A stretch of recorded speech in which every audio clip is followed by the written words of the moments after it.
But if they're wrong, if America is good, aren't we morally obligated to defend her?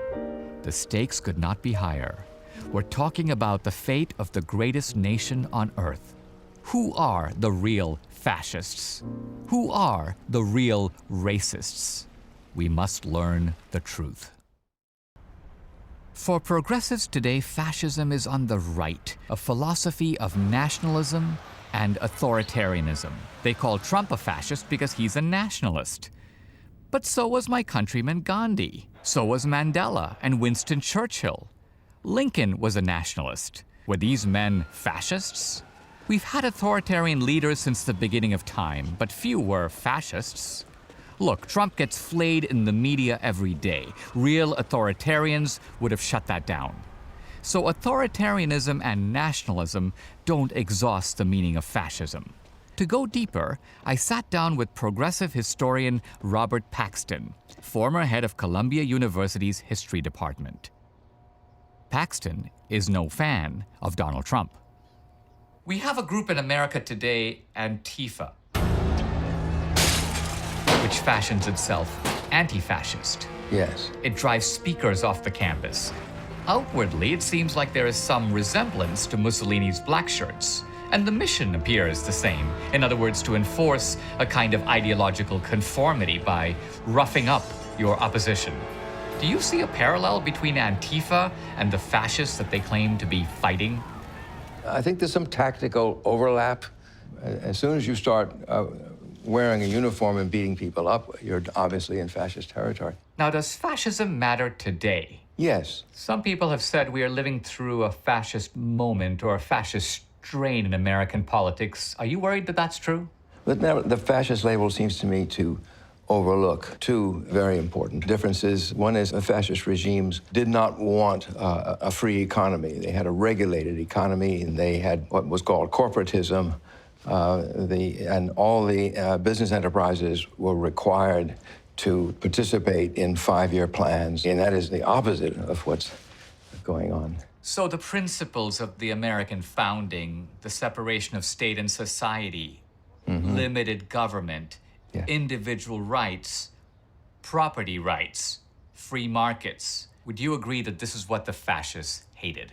The fascists and a lot of other people believed that these things had failed, and they were determined to propose an alternative that would revive their country. Dateline, Rome, October 31st, 1922. Italy was a sitting duck for an ex-communist named Benito Mussolini. The lantern-jawed founder of fascism took advantage of the political unrest in Italy after World War I. Mussolini directed a march on Rome. The next step was complete dictatorial control, a step which the Italian black shirt leader took without a second thought. When Mussolini started out, he was a Marxist. He was a socialist. He was the editor of the socialist newspaper. Yes. He had a long background in socialist politics, right? Exactly. Mussolini allied himself with an intellectual, Giovanni Gentile. Yes. Gentile famously said, everything in the state and nothing outside the state, which Mussolini himself later repeated. How would you interpret this doctrine of sort of centralized state power? Mussolini and the people who rallied to his cause, and this included some highly educated people like Giovanni Gentile, they were absolutely determined to make Italy strong, as it would come about by a central authority and direction. And I think that the state was the instrument by which they thought that Italy would be regenerated. And loyalty to the state is the vehicle to mobilize that inner soul. Yes.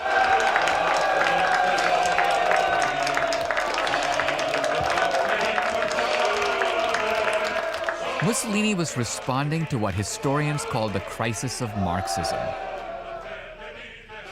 Marx predicted that worker revolts would erupt in every industrialized country. But this never took place. Marx thought workers around the world would identify with each other on the basis of class. He rejected nationalism, saying a working man has no country. But Gentile, though himself a socialist, noticed that during World War I, working men fought for their own country. Mussolini and Gentile concluded that a new type of socialism was needed, that would fuse nationalism and socialism. They called it fascism. And this is why socialists and progressives in America, many of whom had given up on orthodox Marxism, were drawn to fascism. In the working out of a great national program that seeks the primary good of the greater number. Our new president at the time, Franklin Delano Roosevelt, was infatuated by Mussolini. He called him that admirable Italian gentleman. I am much interested and deeply impressed by what he has accomplished and by his evidenced honest purpose in restoring Italy. Mussolini reviewed FDR's book in an Italian magazine. His conclusion? FDR is one of us. He's a fascist. FDR dispatched members of his brain trust to Rome to study Italian fascism with a view to importing some of it here. Rexford Tugwell, one of FDR's closest advisors, after returning from Italy, observed, "Fascism is the cleanest, neatest, most efficient piece of social machinery I've ever seen. It makes me envious." The head of FDR's NRA, or National Recovery Act, Hugh Johnson, spoke of the shining example of Mussolini. He carried fascist literature in his pocket, and he called for the end of free market capitalism in America. He empowered industrial committees in every industry to set wages and prices and report to the federal government. Clearly, FDR recognized fascism was on the left. He saw it as more progressive than the New Deal. Mussolini was clearly a man of the left. But what about the ultimate fascist of them all, Adolf Hitler? Was he a man of the left? To figure this out, we must go to Europe.